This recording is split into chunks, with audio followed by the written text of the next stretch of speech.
So when I was a kid, I went to church, and they had a song that had all the names of God in it. And the one that always stuck out to me, actually, was Jehovah Tsidqenu, because that's a fun word. But that was the only word in the song I could remember. I heard we were going to be teaching on the names of God, and I was thinking, oh yeah, I remember Jehovah Tsidqenu. I was not there the day when everybody picked their teachings. That one was chosen for me. I'm like, well, that seems appropriate. I loved that word. And it gets even better. That word starts with a T, starts with an S sound. It's got either a K or a Q in it. Both ways are right. But little fun parts about the word aside, it means something pretty amazing. It means the Lord our righteousness. It doesn't mean the Lord who gives us righteousness. It is the Lord our righteousness. So let's get into what that means. First, I'll start by telling you about the first place in the Bible that it appears. That would be in Jeremiah 23, 5 through 6. It says, "The days are coming, declares the Lord, when I will raise up to David a righteous branch, a king who will reign wisely and do what is just and right in the land. In his days, Judah will be saved and Israel will live in safety. This is the name by which he will be called, the Lord our righteousness." Now, that verse is saying a lot, and it may not be immediately clear what exactly it is saying. So I'll give a little backstory to this backstory. Long before the days of Jeremiah, Samuel prophesied that the Messiah would come from the line of David. So when Jeremiah said, "I will raise up to David a righteous branch," the rabbis of the day would have immediately understood this to be confirmation of the scriptures and the prophecy. Now, looking back, we can see that this name for God in this verse is specifically speaking about Jesus. So let's just keep that in our back pocket. So then, to understand what the Lord our righteousness means, we will need to understand what exactly righteousness means. When you hear the word righteous, it's easy to immediately think self-righteous. And this makes sense because self-righteous people are much easier to find than actually righteous people. The self-righteous person is generally seen living out, in public at least, a very strict moral code and sense of what is right. Now, that sounds good so far, but this definition of self-righteousness is this. It is having a certainty, especially an unfounded one, that one is totally correct or morally superior. That is why a self-righteous person is also generally very vocal about how their moral code makes them better than everyone else. And they are thus fantastically obnoxious to be around, even if you agree with their general way of life. The most notable aspect of a self-righteous person is in the name itself. A self-righteous person is characterized by a belief that their righteousness comes from what they have personally done. A self-righteous person has forgotten that any righteousness that they have comes from God alone. And it's important to remember that self-righteousness isn't just something that we leave behind for good when we enter into a relationship with Jesus. It is a lurking problem that'll snag onto you when you're least expecting it. In contrast to self-righteousness, there are actually two main definitions of righteousness. The first definition being the quality of being morally right or justifiable. Now, this is what most of us think about a righteous person. A righteous man does what is right always. Their public image is squeaky clean, they're good to children, don't kick puppies. If they eat fast food, it is only Chick-fil-A. But this is not fully righteousness. The second definition gives us a much better example. Righteousness is being right in the eyes of God. Now, obviously, these two definitions are frequently seen together, but it can be easy to put up a good front and appear righteous, but only do it for pride or personal gain. Such a person is basically wasting their time. For us to experience true righteousness, our hearts must be directed toward God as our source of righteousness. This sort of righteousness is entirely about being in a right relationship and right standing with God and conforming to his character. fulfilling our responsibilities towards Him and to others. The goal is not merely to do what God says, but to become like Him. Now that we know what righteousness is, what is the minimum standard for righteousness? Well, the Bible has that too. In Matthew 5:20, it says, "For I tell you that unless your righteousness surpasses that of the Pharisees and the teachers of the law, you will certainly not enter the kingdom of heaven." Now, some of you may be saying, well, that's easy. The Pharisees were total jerks. All I have to do is be better than them, and I'm good. But things are not always that cut and dry. To be honest, the Pharisees were working very hard to live a righteous life, at least what they let people see. In fact, you would be hard-pressed to find people who were working harder for outward righteousness. For them, strictly sticking to the letter of the law was their driving passion. Unfortunately, the Pharisees were a great example of self-righteousness. Their failing was really in their hearts. Their motivations were prideful and selfish.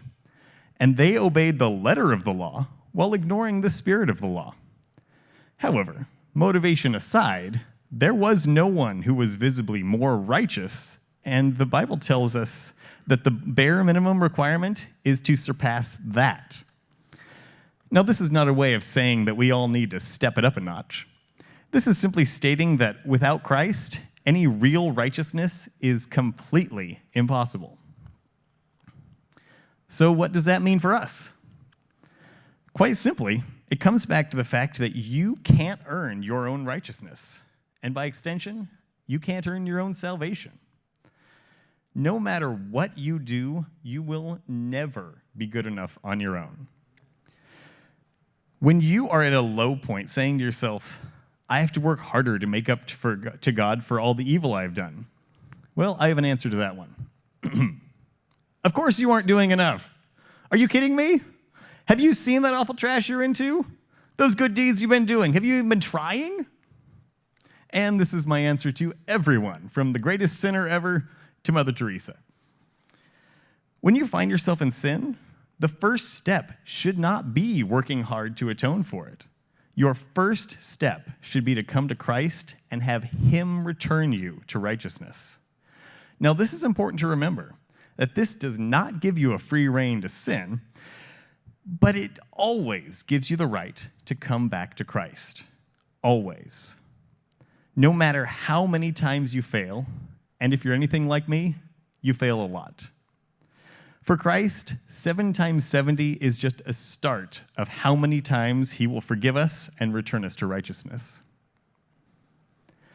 For an example of someone letting Christ be their righteousness when they clearly had none of their own, I will reference the thief on the cross. This was a man who lived a life so wicked that he was able to be on the cross in agony and essentially to say to himself, yeah, this seems fair. I earned this.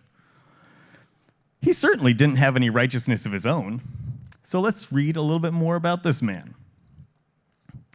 Luke 23, 39 to 43 says, Then one of the criminals hanging there began to yell insults at him. Aren't you the Messiah? Save yourself and us. But the other answered, rebuking him, Don't you even fear God, since you are undergoing the same punishment? We are punished justly because we are getting back what we deserve for the things we did. But this man has done nothing wrong.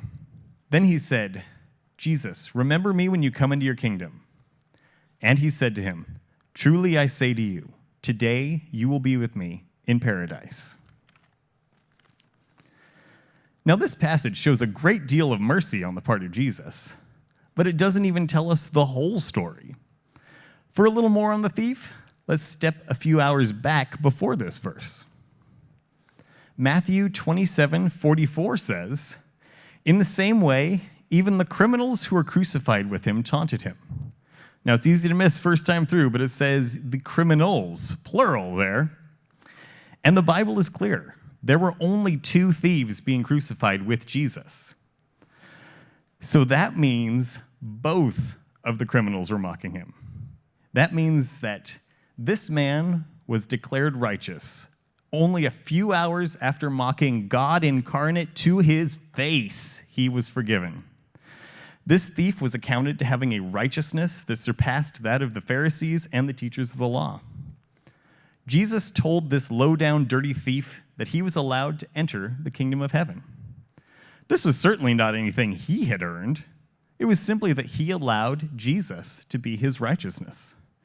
And let's be clear, his speech was not eloquent, and it certainly wasn't long.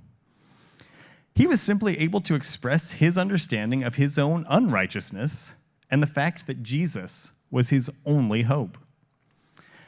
And if I may give my personal opinion, I think that he assumed that the best response he could get from this was, "Thanks for the support. I just might think about you in my kingdom once and again." I think that "today you will be with me in paradise" had not even crossed his mind, because he was just a lowly scumbag whose life's work had earned him eternal separation from God. But in that moment, Jesus became the Lord our righteousness for this thief, which is great, because we are just lowly scumbags whose life work has earned us eternal separation from God. But in a moment, Jesus can become the Lord our righteousness for us. Now, I love a good analogy, and I hope you do too. Perhaps some of you have heard of somebody by the name of Iron Man. In the story, Iron Man is actually just a man named Tony Stark who is a superhero because he wears a superpowered armored suit. However, it's a bit arrogant for him to say, "I am Iron Man," because he's not actually superpowered at all without his suit. He himself is not armored. He is not strong. He cannot fly, and he is completely incapable of shooting thousands of bullets out of his shoulders on his own. Where does he even keep all those bullets? With his suit, without his suit, he is unremarkable and of no particular value to the world around him. However, because of the power provided by the suit, he is a capable superhero. Just as all of our righteousness comes directly from God and not from any power that we have. Now, I must admit, this is a little bit of a flawed analogy, since Tony Stark has a level of control over his suit. Now, I'll give you a better analogy for Christian righteousness. Imagine you are a 3-legged chihuahua being chased by a pack of hungry wolves. Accepting Jesus as the Lord our righteousness would be like this 3-legged chihuahua climbing in the backpack of a bodybuilder with a machine gun, in a castle, surrounded by a moat filled with lava. Now, if this little rat dog thinks that he has any power of his own, he is either a fool or insane. He just made a wise choice by jumping into that backpack. So how do we jump into that backpack and make Jesus the Lord our righteousness? The answer is in Romans 3:21-22. But now a righteousness from God, apart from law, has been made known, which the law and the prophets testify. This righteousness from God comes through faith in Jesus Christ to all who believe. Now, we do not receive righteousness through any of our good deeds. It is entirely through our faith in Jesus and nothing else. Don't worry that you're not doing enough to be righteous. Even a person who has a firm faith in Jesus will fail often. But the Lord our righteousness knew that we would fail, and he has grace enough even for chronic failures like us. This I find comforting, because I certainly don't want to have to rely on my own righteousness to get myself into heaven, because I know my righteousness is not enough. This is why those who have put their faith in Christ are able to go before the throne of God with confidence. Now, I could imagine someone walking toward the throne of God and an angel looking him over and says, "Seriously? Is that all the righteousness you have?" That is not even anywhere close enough to get into heaven. And this poor guy looks down, completely ashamed because he knows the angel is right. Then Jesus walks up and he says, "Don't worry about it. I got you covered. Since you put your faith in me, you can use my righteousness instead of yours." Then the angel looks back over at the man a second time and says, "Oh, I'm sorry. How could I have missed it the first time? You have excessive amounts of righteousness. How could I have missed it?" Now we must remember that we must continually keep our focus on Christ as our source of righteousness. Because in the words of Addison Leach, righteousness is primarily and basically a relationship, never an attainment. Christian righteousness is a direction, loyalty, commitment, a hope, and only someday an arrival. In the end, one of the most important things that we can do is to simply remember this name for God. When we're feeling guilty about the bad we have done, return to the Lord our righteousness, and he will give you his righteousness every time. When we are prideful about the good things we've done, remember that the Lord is our only righteousness. When we worry that we're not doing enough righteous deeds, remember that the Lord our righteousness is with us, and our deeds cannot make us more righteous. When we think we have done plenty of good righteous deeds and don't need to do any more, remember that we serve the Lord our righteousness, and we should always be striving to be more like him. And remember, if you struggle with being insignificant and undeserving of Christ's righteousness, then that makes you a prime candidate for it.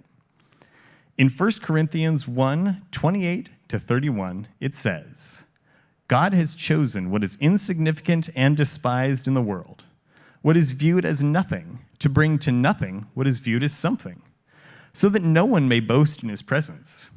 It is from him that you are in Christ Jesus, who became wisdom from God for us, our righteousness, sanctification, and redemption, in order that, as it is written, let the one who boasts about the Lord. So let's take comfort in being insignificant and despised by the world, and boast in the Lord as our one and only source of righteousness, the Lord, our righteousness. Thank you very much, everybody.